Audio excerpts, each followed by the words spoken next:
estar preparados para a abordagem da clínica psicossomática, para seguir ajudando os nossos pacientes em questões de recalques internalizados na psique. E assim nós vamos ajudar a melhorar não só a psique, mas também a saúde física da pessoa. E para isso, eu vou apresentar aqui as nossas convidadas da noite de hoje, que são as psicanalistas clínicas Cris Margarite e Ângela Almeida. Então, pode se apresentar aí para o pessoal, Cris Margarite, por favor. Olá, boa noite a todos, muito obrigada pelo convite. Hoje nós vamos conversar mais um pouquinho nessa roda de conversa. Eu sou Cris Margaride, sou psicanalista, sou formada em Direito e também neuropsicopedagoga, pedagoga, e vamos hoje falar um pouquinho, né, dessas doenças aí, como a Cidelis falou, para a gente somar, para a gente ajudar as pessoas que estão aí sofrendo, né, e não têm informação. Isso mesmo. E agora nós vamos também passar para a nossa psicanalista clínica, Ângela Almeida. Boa noite, pessoal. Espero que aqui possa acontecer uma troca. Nós não estamos só aqui para ensinar, estamos para aprender também. Espero que vocês gostem dessa roda de conversa e vamos interagir, né? Isso mesmo. E para começar, pessoal, nós vamos pedir para que a Cris Margarite ela traga para nós a contribuição de pesquisa que ela fez a respeito de doença psicossomática. Mas antes, Cris Margarite, você pode, por favor, ler para mim o que está escrito aí no slide, porque está tão pequenininho aqui que eu não estou conseguindo ler.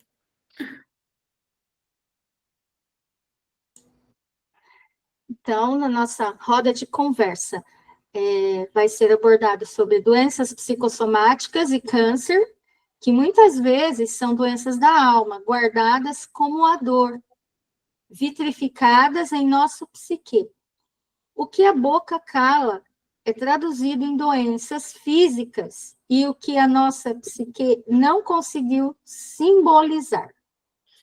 Então, é isso mesmo, pessoal. As doenças psicossomáticas, elas são recalques. O nosso psique, desde a infância, ele vai guardar o que a gente não conseguiu suportar. E não são todas as pessoas que têm a capacidade de simbolizar os seus sentimentos. E dessa maneira, isso vai, como dizia o Freud, cristalizar ali, de certa forma, no seu psique. E essas abordagens aí a respeito da clínica psicanalítica começou com Hipócrates no século V. E depois, no século XIX, Freud, ele descobriu ali e percebeu a histeria, onde pessoas, elas enrolavam os nervos, onde pessoas, elas tinham uma cegueira sem uma causa, onde pessoas tinham paralisias, e dessa forma, essas pessoas, elas tinham, assim, uma dificuldade muito grande, porque não era, assim, uma doença que fosse comprovada. Quando se ia olhar, não havia nenhuma causa fisiológica para aquela doença. Então, Freud percebeu, assim como Hipócrates, que chamou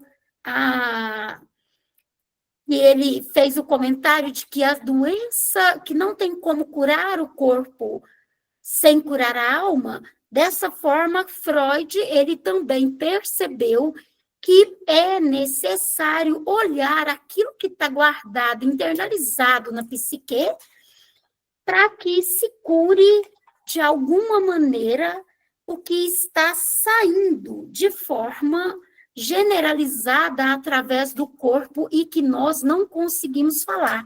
E a Cris Margarite trouxe para nós uma contribuição de pesquisa. Pode colocar a sua contribuição, Cris Margarite, por favor. minha contribuição é sobre o câncer no colo do útero. Então, o câncer no colo do útero, muitas vezes, ele vai estar ligado simbolicamente a questões inconscientes da sexualidade feminina. A vergonha, a culpa, os traumas sexuais ou o abandono emocional. Então, essa área ginecológica, ela é atravessada por essa representação inconsciente da feminilidade e da relação com o masculino também. E o câncer de cólon, como outras neoplasias, né, ele tem causas multifatoriais, quer dizer, várias causas, né? Pode ser genética, pode ser ambiental, pode ser alimentar, também pode ser, segundo algumas abordagens psicossomáticas e emocionais, né? Então, alguns estudos, eles sugerem que os traumas, os lutos, o estado prolongado de estresse pode influenciar o sistema imunológico e favorecer as alterações nas células, alterações celulares. Então, a psicanálise, ela não afirma que a pessoa cria a doença, mas ela investiga como esse adoecimento pode estar ligado com a história singular de cada pessoa, né? Cada um tem a sua história. E essas abordagens propõem escutar o sofrimento, né? O sofrimento subjetivo que acompanha a pessoa. O corpo doente, ele é visto como um selo cultural também, né? E corporal da história familiar. Então, esse tratamento psicanalítico, ele vai ajudar o paciente a elaborar esses afetos, a lidar com a angústia, né? A ressignificar o adoecimento, né? E o câncer de cólon também está muito ligado com o sofrimento pessoal, né, da mulher. Às vezes a mulher não gosta do marido, ou foi casada obrigado, ou, como nós vemos hoje, muitas mulheres sofrem violência, às vezes violência sexual, às vezes a violência psicológica, gerando esses traumas, gerando o medo, né? E se nós vemos os números, são alarmantes, assustadores, os números de feminicídio, né? Tem um aumento muito grande desses números, né? Até essa semana teve um caso de uma mulher que foi encontrada em cárcere privado. Ela ficou 3 dias em casa, trancada, o marido trancava, ele levava a chave e saía trabalhar, e ela ficava em casa, em cárcere privado. Foi encontrada essa semana. Então, às vezes, a causa, né, a maioria das vezes, a causa do colo é porque, às vezes, ela é obrigada, né, até a ter um relacionamento, e ela não se sente bem, e começa a rejeitar o próprio corpo, a rejeitar o próprio útero, né? Porque o útero é sinônimo da sua feminilidade, né? É a sua representatividade de mulher. Isso, então, os sentimentos recalcados, no caso das mulheres, por exemplo, uma mulher que, por exemplo, ela é traída, mas ela, por causa da condição financeira, porque ela se sente subjugada, porque ela não consegue sair daquela situação, muitas vezes de maneira, tanto uma maneira assim, na qual ela depende daquele homem para sobreviver, como também quando ela tem uma dificuldade com relação a mesmo ao seu próprio corpo. Ela tem assim, aquela dependência emocional, ela poderia, de certa forma, se separar, mas ela não consegue, e ela se coloca, se submete a uma situação de humilhação, na qual ela fica calada e suporta as dificuldades desse relacionamento. Então, essa mulher que não quer fazer sexo com esse homem, ela não quer ter um relacionamento real com ele, ela vai, através do corpo, mostrar ali o seu recalque, o que está internalizado dentro do seu psique. Então, é muito necessário que a mulher esteja olhando para si. E muitas vezes as nossas infecções, as nossas inflamações, os nossos problemas psicossomáticos têm a ver com dores emocionais. E falam muito, nós precisamos olhar o que essa dor está me falando. O que isso está querendo me dizer? Então, o começo da cura, tanto psíquica quanto corporal, começa na indignação da pessoa com relação à situação que ela está vivendo. E agora, pessoal, nós vamos passar para a contribuição da nossa amiga Ângela. A psicanalista Ângela Almeida. Oi, pessoal. Eu vou aqui falar para vocês sobre o... Peraí, deixa eu ajeitar aqui. Sobre o câncer de fígado, né? Então, o câncer de fígado, ele é associado, assim, a algumas frustrações que acabam se tornando persistentes, né? É uma vida que não tem, assim, tanto prazer, né? A pessoa vai se frustrando e vai tendo, assim, ressentimentos também, né? Que não exprimem, né? Esses ressentimentos, muitas vezes causados também por essas frustrações, né? São, como é que eu vou dizer? São em excesso, né? Eles não são expressos, porque a pessoa não consegue verbalizar, pôr na linguagem, né? E aí, essa dificuldade, né, de limpar essas mágoas, ela acaba sendo somatizada pelo corpo, né? Porque a função, na verdade, do fígado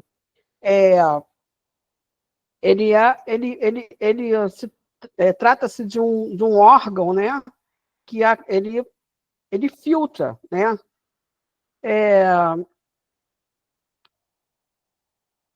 Ele é um órgão, né? Segundo a medicina, de limpeza, né? De processamento, de filtragem. Quer dizer, e no nível simbólico, em uma perspectiva lacaniana, né? Ele pode estar associado à capacidade de processar afetos intensos, como raiva e ressentimento, né? Metabolizar traumas ou acontecimentos psíquicos e representar um limite entre o que o sujeito suporta e o que para ele acaba se tornando tóxico. E aí, essa questão de esses ressentimentos, essa raiva, acabaram se tornando elementos para o corpo, que se torna tóxico, né? Acaba derivando nesses nódulos que se formam e que se tornam câncer, né? Então, essa energia, né? Essa energia de ressentimento, de raiva, ela é investida no corpo. E quando ela é investida no corpo, quando ela não se coloca para fora, que Freud falava, né? Quando a palavra não sai da boca, ela sai pelo corpo, né? Quando a boca não fala, quem fala é o corpo. E aí, né, Cidélia? Isso.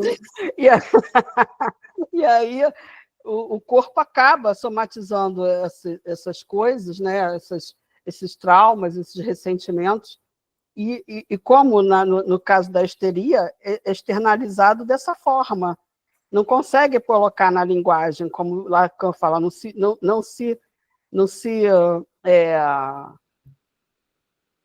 verbaliza. Quando não verbaliza, não consegue dar nome, não consegue conceituar aquela dor, não consegue colocar ela no real, né? Fica sempre muito no subjetivo.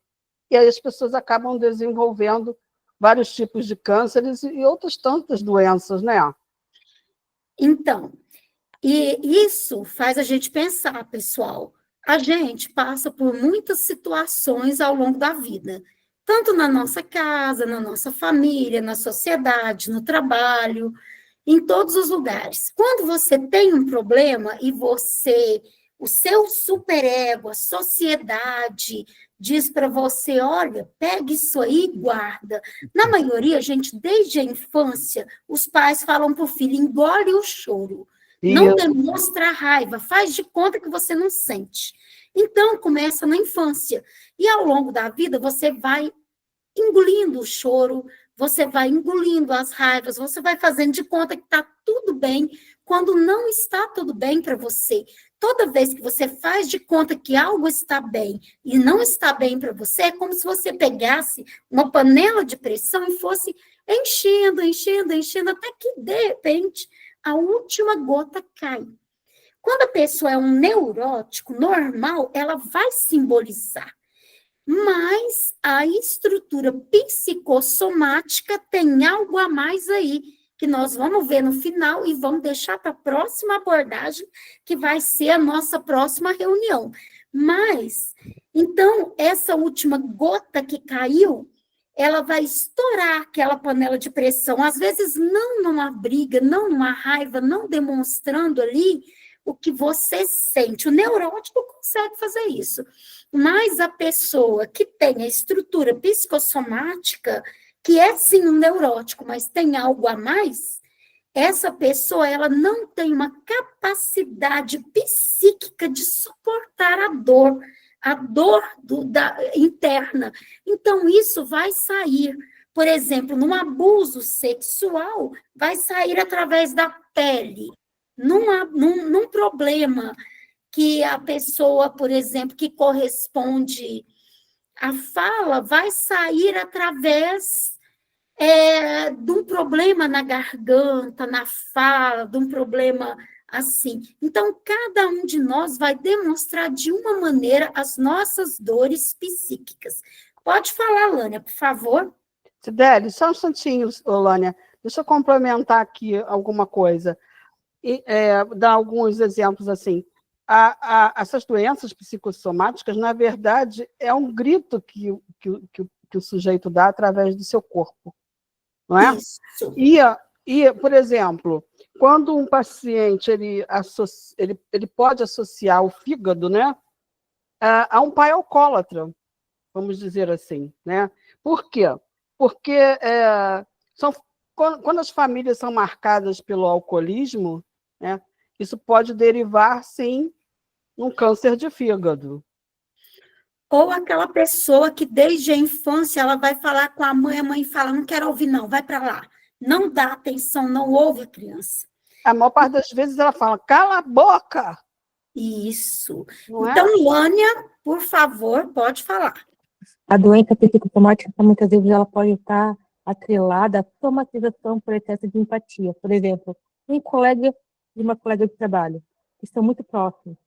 A colega sente dores por conta do câncer que tem, mas o colega acaba sentindo dores também no mesmo local sem ter aquela doença. Porque está muito próximo, está muito ligado, está muito envolvido emocionalmente. A doença psicossomática, ela acontece através de uma instabilidade emocional da pessoa, que ela não consegue controlar, criar uma barreira de proteção, ela não sentir efeito físico através do abalo emocional. Isso, muito obrigada. Existe também, por exemplo, essas coisas todas, né, elas não são, em geral, a causa do câncer, mas elas fazem com que a gente possa compreender o porquê. Além do que, as doenças podem ser genéticas ou epigenéticas. Mas aqui, pessoal, hoje, o que eu falei foi que o colega que não tem acabou sentindo a mesma sintoma daquela que tem, entendeu? Aqui, pessoal, o nosso foco é a psicossomática, né? É aquela dor que vai sair, aquela doença que vai sair através do corpo, porque não tem uma causa patológica. que o médico já olhou, já verificou, já olhou tudo, não tem uma causa. Então, aqui no caso, a gente sabe, existem as outras causas, mas aqui no nosso caso, Sim, mas eu estou na dizendo clínica isso, que existem contemporânea, causas genéticas e causas epigenéticas, que são as que vêm de fora, né? Isso. Do Então, que passa pela vida. Isso. Então, muito obrigada, Ângela. E agora já é 8h32, nós vamos passar Sim, agora para a nossa amiga Cris Margarite, para ela trazer a próxima consideração dela. Boa noite. Estamos de volta. Cris Margaride. Vamos falar agora da histeria de conversão. E o que é essa histeria de conversão? É a conversão de conflitos psíquicos inconscientes que se transformam em sintomas físicos, né? Pode ser uma paralisia, uma cegueira, uma afonia, sem causa neurológica. E a explicação dessa repressão, né, é o retorno do recalcado, né? O sintoma surge como essa metáfora do sofrimento inconsciente, que é o que a Cideli estava explicando para a gente agora, né?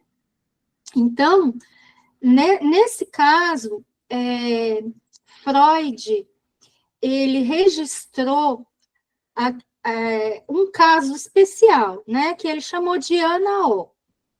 A Ana O era um pseudônimo. O nome da paciente era Berta, e ela era uma jovem muito culta, era poliglota, e ela começou, aos 21 anos, começou a apresentar sintomas de paralisias, distúrbios da fala, alucinações, perda da capacidade de beber líquidos, e ela foi tratada por Joseph Breuer, em 1880, 1882, e ele utilizou um método catártico, né, que era uma forma primitiva de dizer, né, que a cura é pela fala. E Freud, ele percebeu que a Ana O desenvolveu sentimentos ambíguos por Breuer, e acabou acontecendo um fenômeno chamado transferência, né, onde o paciente projeta as emoções inconscientes no próprio terapeuta, né.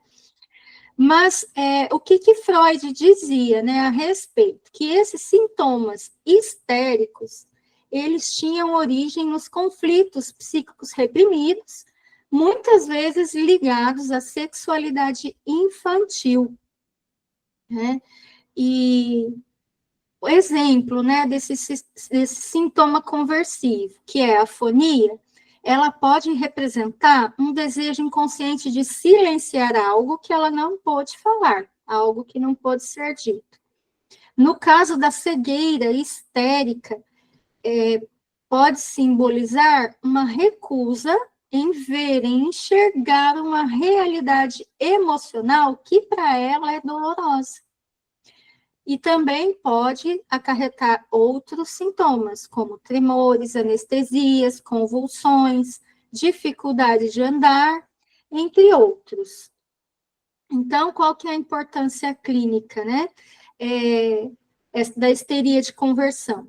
Ver que o corpo expressa esse sofrimento psíquico, né? E Freud realmente via esses sintomas como mensagens cifradas do inconsciente. Por quê? Porque ele precisa decifrar, essas mensagens precisam ser decifradas na psicanálise. Muito bem. E é isso. Muito obrigada, Cris. É isso mesmo.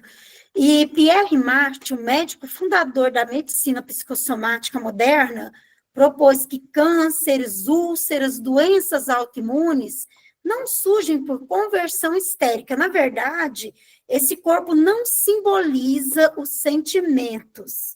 Nesse caso, o sujeito não tem estrutura psíquica para simbolizar e dar nome ou representar suas emoções. Muito obrigada, Biofontes. Então, pessoal, eu vou falar assim, baseado nisso aqui, vou dar um exemplo, que é o câncer de garganta. Então, o câncer de garganta afeta uma região altamente simbólica no corpo.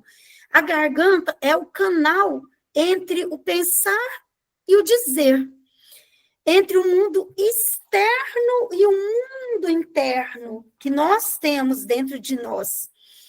E está relacionado à repressão da fala, silenciamento prolongado, dificuldade de se expressar emocionalmente, de dizer não, como nós já falamos ali um pouquinho antes, e pode surgir em sujeitos que viveram, prestem bem atenção nisso, ó, sobre forte superego, sujeitos que viveram com pais e mães muito autoritários, pais rígidos demais, ou então que cresceram em instituições religiosas muito moralistas, onde a fala livre foi punida, silenciada, censurada.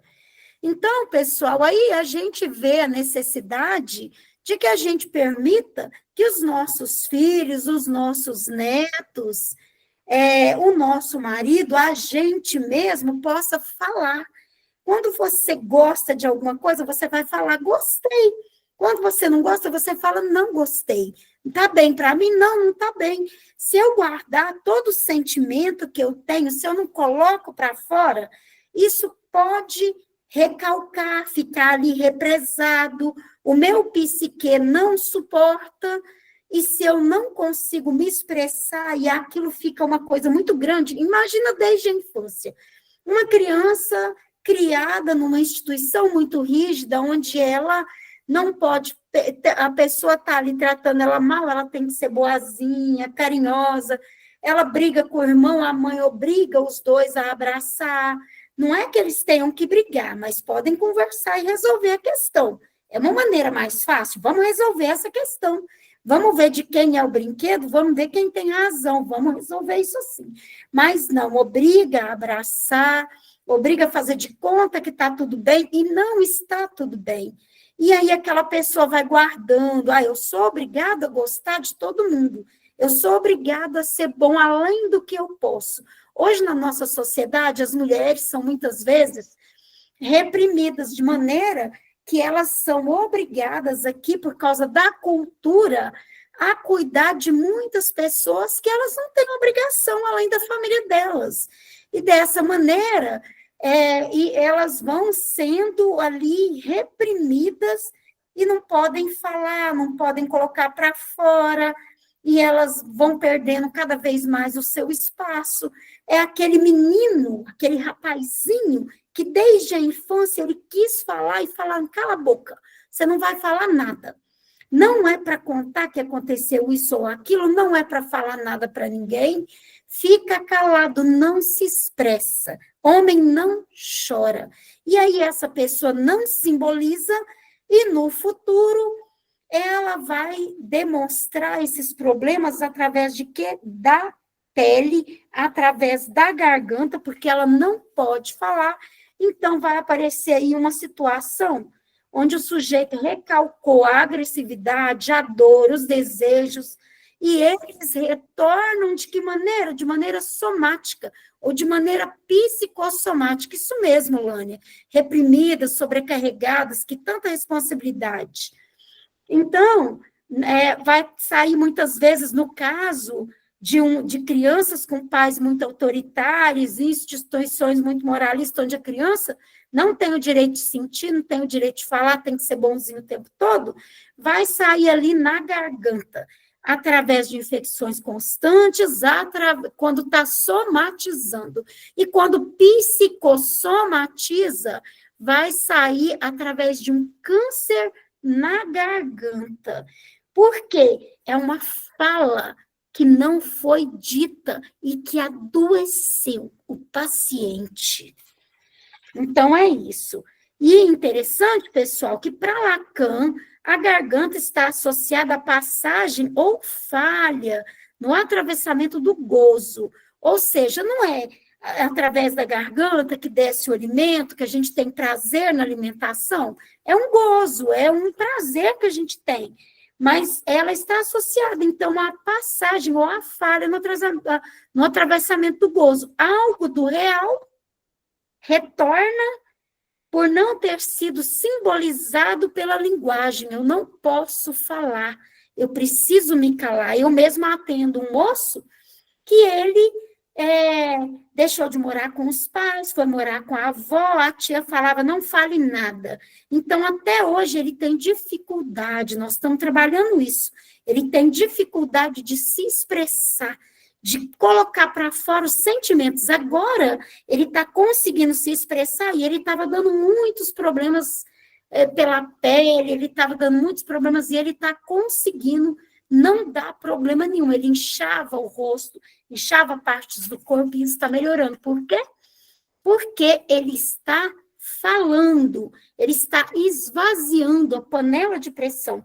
Agora, por favor, Ângela, traga a sua próxima contribuição. Ok. Eu agora vou falar sobre a fibromialgia, né? Também uma doença psicossomática, que, por sinal, eu tenho muito conhecimento por experiência própria, enfim. Mas a fibromialgia, né, gente, é uma síndrome, né? Porque ela é multifatorial. Então, ela é caracterizada por dores musculares generalizadas. Então, é o que a gente chama de a dor que anda, porque ela atinge todo o corpo. Existem pontos mais sensíveis, mas ela anda por todo o corpo. Enfim, ela é caracterizada, né, por uma fadiga também constante, né, distúrbios do sono, alterações de humor, porque muita gente fica com ansiedade, depressão devido à fibromialgia também, e hipersensibilidade ao toque, né? Ou seja, a pessoa às vezes encosta na outra e a pessoa sente uma dor incrível, né? Ela se desenvolve, né, por traumas emocionais não processados. E a dor, ela não se localiza, né, numa estrutura específica, porque o corpo todo está em exaustão, né, porque o cérebro entende que o teu corpo está sentindo dor, porque o teu hipotálamo está desregulado. O teu hipotálamo se desregula e os neurotransmissores, adrenalina, noradrenalina e todas essas enzimas, né, corporais, elas ficam desestabilizadas. E aí, na verdade, né, normalmente, cada pessoa tem uma sensibilidade diferente à dor. Mas na fibromialgia, essa dor ela é mais sentida, né? E o sistema nervoso ele fica hiper alerta, né? Como se estivesse constantemente em estado de defesa, né? E aí ela reflete, né, uma consciência aprisionada em dores do passado, culpa inconsciente, estresse emocional crônico. É muito complicado, gente. E aí é o corpo que grita, né?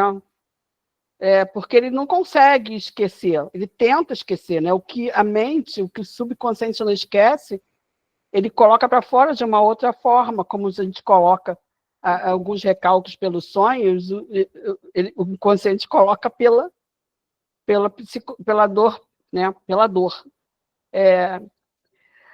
E ela percorre, né, todo o ser da pessoa, e é um eco de sofrimento reprimido, né, de negação de si mesmo, de dificuldade de dizer que basta, que chega.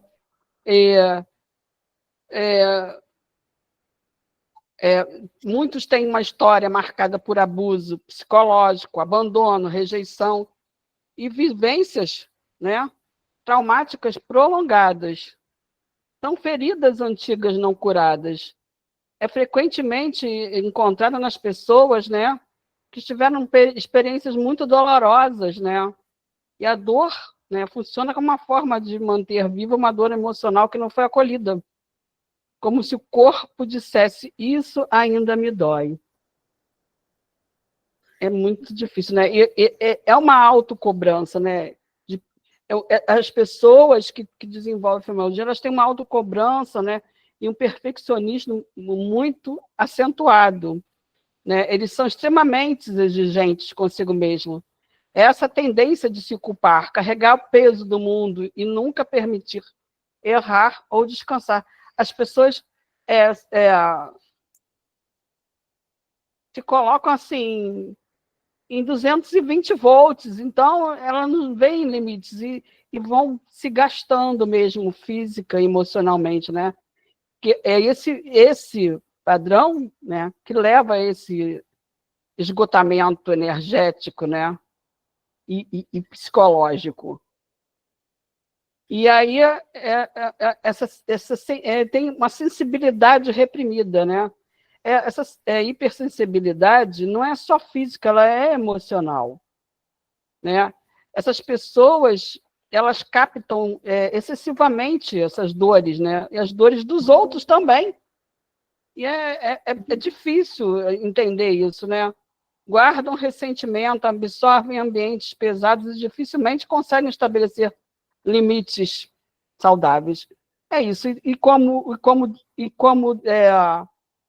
É uma parte que te cabe nesse latifúndio, né? Isso aí. E isso gera culpa e autopunição.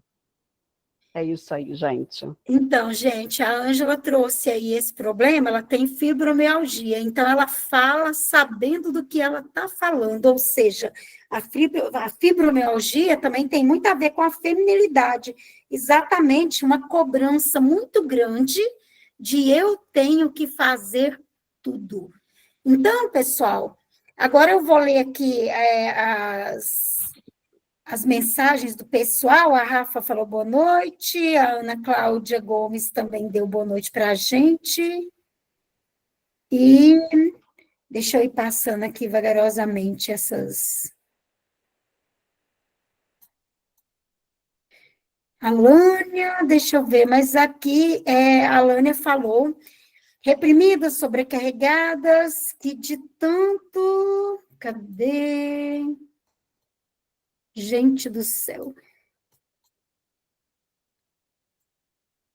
José, eu falei o seguinte, na hora que você estava falando, Fidelis, eu falei que tem a tendência a serem agressivos, podem serem tornados homicidas, agressores, porque além de abusadores verbais e psicológicos, eles também são incapazes de se autoprotegerem, porque nunca foram validados, né? Por somatização, aquilo que ele sofreu na infância, né? No caso do autismo, ele muda a chave. Primeiro ele é a chutidão, ele aguenta tudo calado, acaba desenvolvendo outras patologias, como até mesmo a epilepsia, e na fase de adulto eles vão para o oposto, que é o meltdown, né? Que eles acabam sendo agressivos verbais, aumentando o volume da voz, parecendo que estão atacando, mas não estão, eles se mordem, né? Às vezes ele está com coisas, por quê? Porque está em excesso, não aguentam mais passarem aquilo calados, né? E daí eu perguntei, depois do que a Ângela falou, se o toque e a síndrome do pânico também são psicossomáticas, porque eles têm muito, geralmente todo síndrome do pânico também tem toque junto, pelo que eu notei aqui, pelo menos ali no ambiente escolar ali, né? As professoras que têm síndrome do pânico também têm toque. Todas as 4 que eu conheço. É muito o toque, e até eu vou falar sobre ele no próximo, quando eu falar sobre o câncer no cérebro. Mas aqui o José Aparecido, ele falou aqui, ó, sobre estilo de vida, estresses emocionais, ansiedades, depressão, que colaboram para doenças psicossomáticas. Você quer ler os próximos, Cris Margarete? Oi, sim. Aqui a Lânia falou, né, o que ela tinha escrito aqui, as perguntas, né? E eu acho que faltou ler aqui, o Biofontes falou brilhantes palavras, obrigada. Que a Ângela também disse tudo, né? Daí, sobre a pergunta última da Lânia aqui, sobre toque, sobre a transferência, síndrome do pânico, né? Isso vai ser falado, né? Nas próximas oportunidades, a gente vai abordar, como a professora Cidelis falou, né? Que nós vamos falar sobre o cérebro, né? Mas já adiantando, isso faz parte das comorbidades que a pessoa adquire por não ter sido tratada no início, porque não foi validado, né? Não teve o atendimento, não teve um laudo, né, no momento que necessitava, quando era criança. Então, vai adquirindo essas comorbidades, né? E no caso aqui, a gente está falando especificamente sobre as psicossomáticas, né? E o bom aqui, gente, é que apesar de chegar na vida adulta, e mesmo que a pessoa já tenha até chegado na velhice, ou já esteja na beirinha dela, como eu, a gente tá ali, a gente ainda tem conserto, sim. Essas doenças psicossomáticas, até mesmo os cânceres, não é que possam ser curados, mas podem ser amenizados, sim, através da clínica psicossomática, porque à medida que a pessoa ela vai conseguindo, o Freud, ele dizia que é como se os nossos recalques fossem vitrificando, sabe assim, aquelas pedras, você chega numa caverna, tem assim aquelas pedras transparentes assim, aqui, ali, como se o nosso recalque fosse aqui o nosso psique, uma coisa vitrificada ali, que não consegue sair, mas à medida que a pessoa faz um tratamento psicanalítico, que a gente vai puxando o fio e vai falando vagarosamente sobre o problema, a pessoa, ela estudando psicanálise, ela participando, ela entendendo, esse fio vai sendo puxado, e ela vai conseguindo, né, através da cura pela fala, e da gente conseguir perceber o que está ali no inconsciente da pessoa, através dos atos falhos, e diminuindo aquela dor, porque a gente vai puxando, assim, aquela linha, e vai desenrolando. E aquela pessoa, a gente vai trabalhando o psique dessa pessoa, ressignificando, ajudando ela a melhorar essas dores, e aí o corpo dela vai melhorando, ela pode não se curar, porque depois que a gente chega numa doença psicossomática, a gente vai chegar no controle, mas a gente consegue controlar uma doença psicossomática. Eu sei disso porque eu já consegui controlar uma doença psicossomática em mim, que estava quase chegando no câncer agudo. Então, a gente pode sim controlar uma doença psicossomática através da psicanálise, através de entender. Por isso a importância, gente, de estar aqui participando, aprendendo psicanálise no Sobrapa. E agora eu vou falar para vocês sobre o câncer no cérebro. O cérebro é como a sede de cognição, memória, identidade, e se acometido por câncer, ele evoca temas profundos ligados ao controle mental, a culpa inconsciente por pensamentos proibidos e fragmentação do eu. Isso aqui me lembra uma pessoa que eu conheci há muitos anos, que parecia que era um homem bom da igreja, que fazia tudo certo, que tinha ali os seus filhos, a esposa na igreja, tudo certinho. Só que numa outra cidade para onde ele viajava, ele teve um caso com uma outra mulher, eu não vou falar que ele tinha um envolvimento com essa mulher depois de ter tido esse filho, mas ele teve um filho que a mulher dele nunca soube. Então, ele se dividia.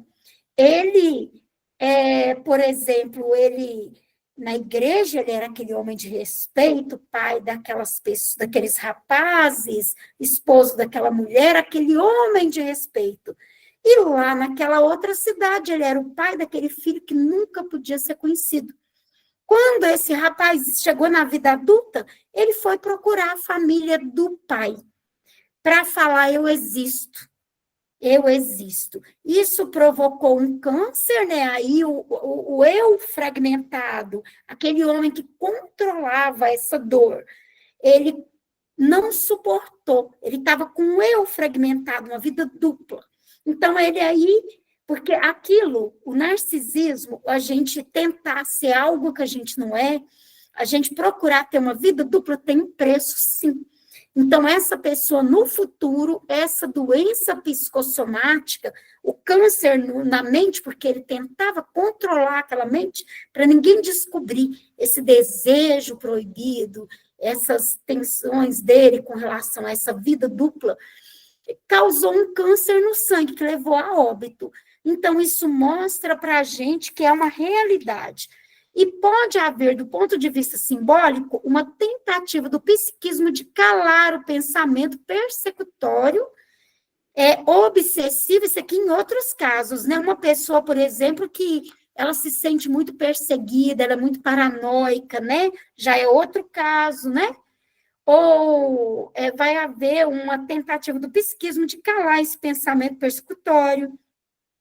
Também tem um pensamento obsessivo ou muito ansioso.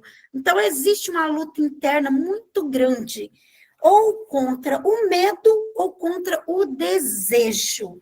É muito profundo. E, de acordo com Lacan, quando o sujeito não consegue simbolizar sua história e a dor por meio da linguagem, o corpo pode fazer uma marcação no real, como marcação tumoral, como foi o caso desse homem que deu um câncer no cérebro.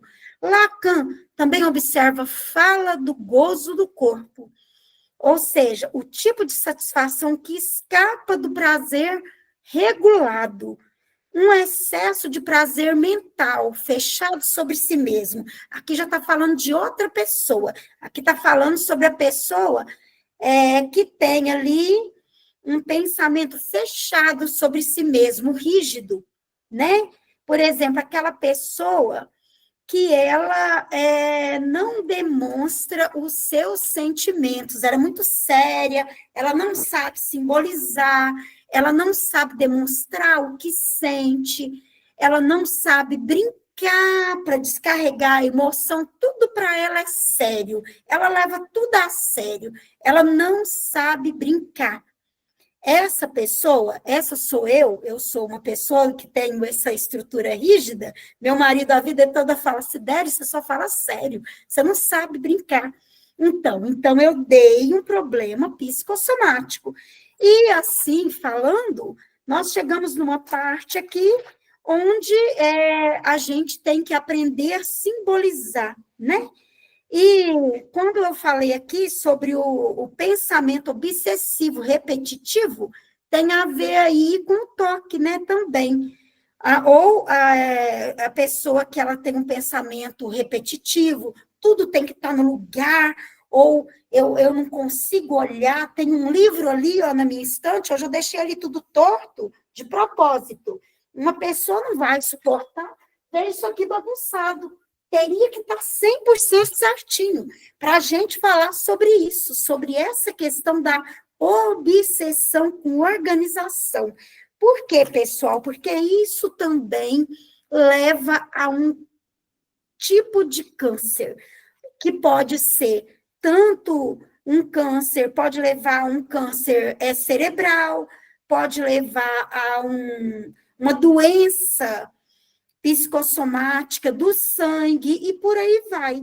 E agora, nós chegamos numa parte aqui muito interessante. Pacientes psicossomáticos não têm sintomas simbólicos, como os neuróticos. Ou então, o psicossomático, ele não é exatamente um neurótico. Ele é um neurótico, mas não 100%. São pessoas que apresentam pouca capacidade associativa, uma baixa vida imaginária, ele não consegue levar nada na brincadeira, tudo para ele é sério, é rígido, é sistemático. E o que acontece com essa pessoa?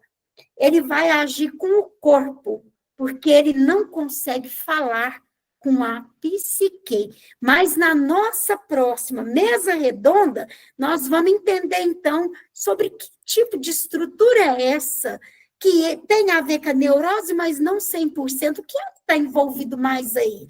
Nós vamos falar e nós vamos entender mais, e eu vou convidar vocês todos a participarem, porque é muito importante, porque boa parte de nós está nessa estrutura, que de uma maneira ou de outra, ou vai tentar controlar a mente, ou vai se dissociar. Tem até uma história que a Lânia, inclusive, me enviou um vídeo onde fala sobre estátuas, que antigamente o pessoal levava estátuas de um país para outro, era muito usado estátuas para honrar ali um líder. E aí essas estátuas chegavam com o nariz quebrado, com a mão quebrada, com o dedo quebrado. Isso aí é uma história filosófica. E aquela estátua que chegava inteira, ela era uma estátua que era vendida mais cara. Então, a estátua dissociada, é a que chegou sem o nariz, sem a mão, é o psicossomático. Somos as pessoas sinceras e não sinceras. As sinceras é sincera. Elas vinham assim, alguma parte que veio danificada, que veio bauladas com o tempo. E com cera, no caso que não é sincera, são aquelas que eram coladas com a cera. Isso mesmo. Então, pessoal, agora eu vou pedir aqui, eu vou agradecer a todos pela presença hoje, e eu estou convidando para a próxima, ainda não terminamos, só mais um minutinho aqui, eu vou convidar para a nossa próxima roda de conversas, onde nós vamos continuar esse assunto e vamos entender mais, porque nós precisamos entender mais a fundo. Por quê? Porque a gente atende quando chega um cliente, ele está doente. Inclusive, coloca aí o último slide, fazendo um favor, Cris. Sim, já está. Pode ler. Você já sentiu que seu corpo adoeceu quando sua alma estava sobrecarregada ou silenciada? Já sim, já cheguei a convulsionar por problemas emocionais, por conta da separação dos pais, e eu acabei convulsionando por falta de comer, por sobrecarga e excesso de estresse emocional, e por saber que meu pai estava fazendo alienação parental com a minha irmã. Então, muito bom você ter trazido sua experiência. Muito obrigada, Lânia. E aí, agora, pessoal, vou pedir para a Cris Margaride se despedir de vocês, e também a Ângela, né? E aí, a gente vai deixar vocês pensando a respeito disso, e nós estamos esperando vocês para a próxima mesa, roda de conversa. Por quê? Porque, como vocês perceberam, a maioria de nós psicossomatiza, ou, no mínimo, somatiza.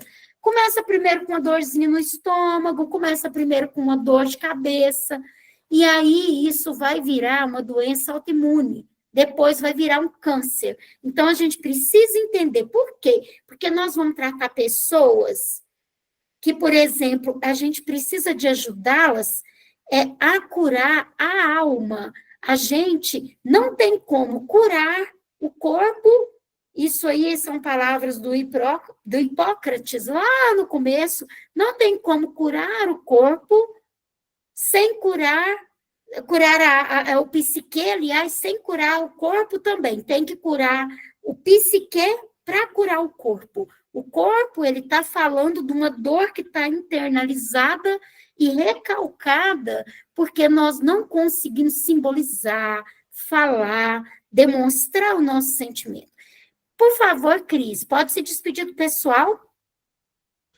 Muito obrigada, foi muito agradável a nossa roda de conversa hoje, com as contribuições. Muito obrigada, até a próxima. E Ângela?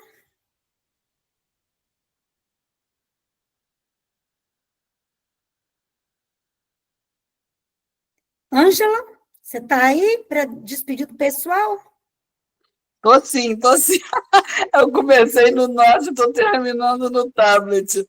Mas aí ficou as coisas meio confusas aqui, gente. Mas agradeço a participação de todos. Agradeço por estar aqui, pelo convite, Cideres, muito agradecida. Foi muito enriquecedor estar aqui. A gente vai aprendendo uns com os outros, né? E aí é uma semana para vocês pararem para pensar, né? o quanto a gente precisa da psicanálise para se curar dessas dores, né? Porque não adianta tratar a causa, não adianta tratar o efeito, tem que tratar a causa, né? E as causas são as dores que a gente guarda, né, no nosso inconsciente, que a gente não consegue verbalizar, que a gente não consegue colocar na linguagem, no pensamento, né? Que a gente não transpõe ele do inconsciente para o consciente para poder elaborar, reelaborar todo esse sentimento, toda essa dor. É isso, gente. Vamos parar para pensar. E quando vocês sentirem alguma coisa, procure seu psicanalista, converse. E se não tiver, procure por nós aqui, que nós estamos todos, assim, a maioria de nós, aptos para estar atendendo uns aos outros, né? Isso, e a gente pode fazer preços que sejam sociais. Gente, agora vamos deixar o José Aparecido fazer um comentário rapidinho, que nós ainda temos 2 minutos para encerrar, porque ele estava falando sobre o caranguejo, eu gostaria de ouvir, por favor, José Aparecido. Então, por isso que o símbolo do câncer é o caranguejo, né? O caranguejo é traiçoeiro, ele anda de lado e procura outros territórios. Não é de graça isso, né? Mas anda de costas também. Ah, sim, é verdade. Então eu sou canceriana com ascendente em câncer, lua e sol em câncer, e não tem câncer. Ah, meu Deus, é verdade. Então, parabéns a todos vocês. Maravilhoso tema, muito produtivo, muito interessante, bem próximo de nós, como a Silene falou. Todos nós somos psicossomáticos. Isso aí é... Então, parabéns. Viu? Não todos, a maioria, né? Sim, então, 99%. Então, nós vamos descobrir na nossa próxima roda de conversa, pessoal, se a pessoa não é totalmente um neurótico, o que ele é. Então, não percam, porque nós precisamos entender sobre isso. Não é só tratar a doença da mente, a do corpo está associada à mente por causa da somatização e psicossomatização. Vamos cuidar disso e ajudar, porque a psicanálise ela não é só para curar a mente, ela é para curar o corpo também, ela ajuda, ela contribui a, no mínimo, controlar os nossos problemas. Eu sei por experiência, então, por favor, vamos estar todos aqui na nossa próxima roda de conversa, tanto para a gente aprender a cuidar da nossa saúde física e mental, quanto das pessoas que a gente ama e dos nossos pacientes. Muito obrigada. Muito bem, muito obrigada. Liberem a lista de presença para nós aqui. A lista.